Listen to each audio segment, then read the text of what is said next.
I would always go back to parental rights, especially when it comes to like schools and stuff like that.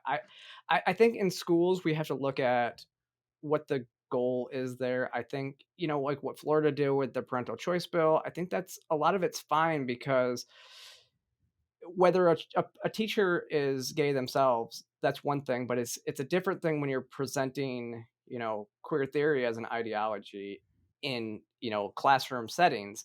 I think that's kind of the big thing about even having like different political flags, and the gay flag is a political flag at this point in classrooms and everything like that. I think it goes back and it falls back onto the parents and how they want to, approach it with their child. Like I've always said, you can have kids at Pride or you can have kink at Pride festivals, but you can't have both.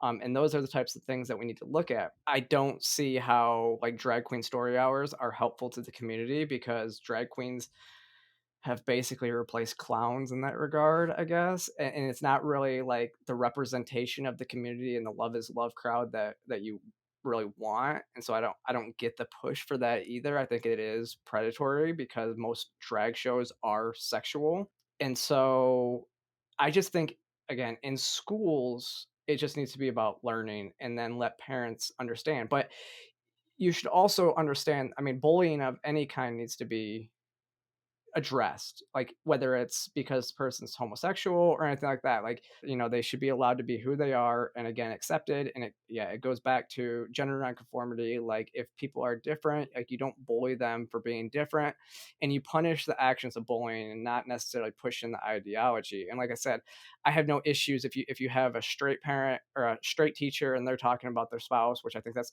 still even kind of, it can be an interesting topic. It's okay if you're okay with that, you should be okay with a gay teacher talking about it, but I'm really not okay with any of it. I just want kids to learn, math and writing, which they're falling behind in anyways.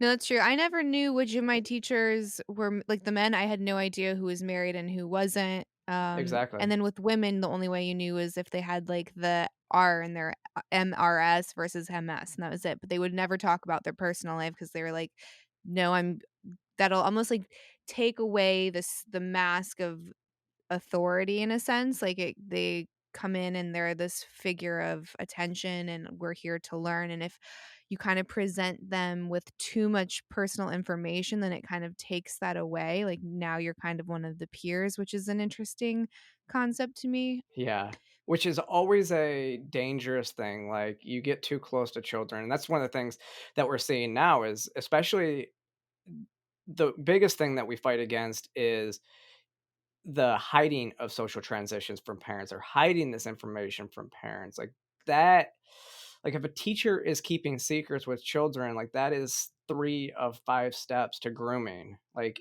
you only have 2 more steps, and that's actually just starting to talk about like sexual stuff, like actual sexual stuff with children. And so it's borderline very close. So can you define what grooming is? Because I feel like that's one of those hot button words that was floating around and then being censored and then probably being over and misused now because it's catchy. So what is grooming? Yeah, grooming is, getting close to somebody and then kind of I mean, I guess with children it would be indoctrinating them and teaching them that it's okay to do certain things, and then, again, keeping secrets would be another form.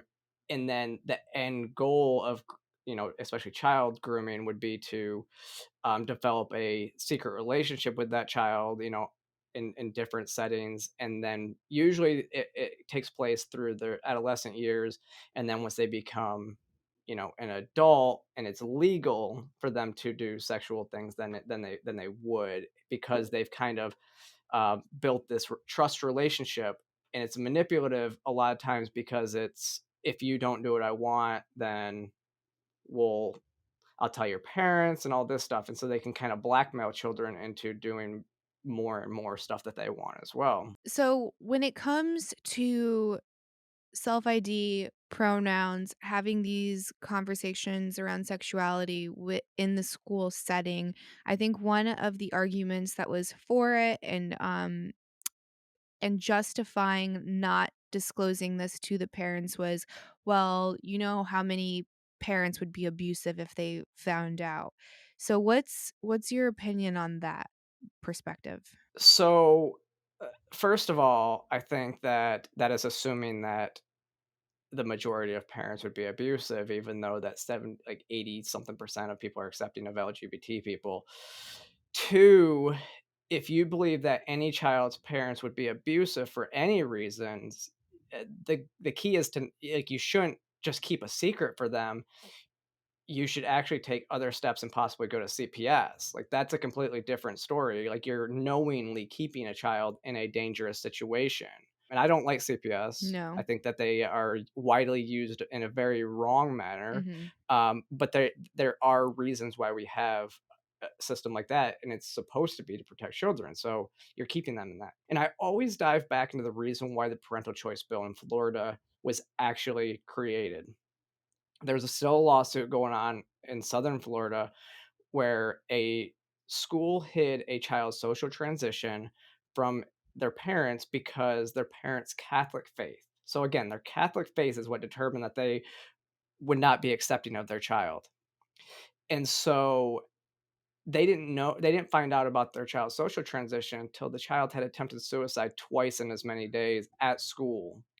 And so Wow. instead of getting that child the mental health that they needed in order to deal with what they were feeling, the school hid that, and so the school is responsible for that child, the harm that that child tried to take to themselves, because that is what the parent's responsibility is to get the actual mental health they need.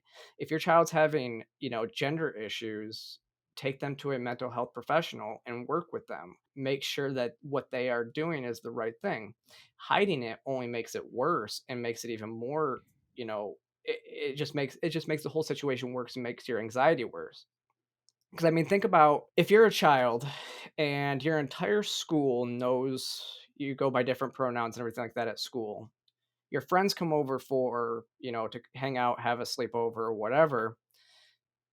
Your anxiety's got to be through the roof, hoping that one of your friends doesn't slip up and tell your parents, like doesn't slip. That's number one.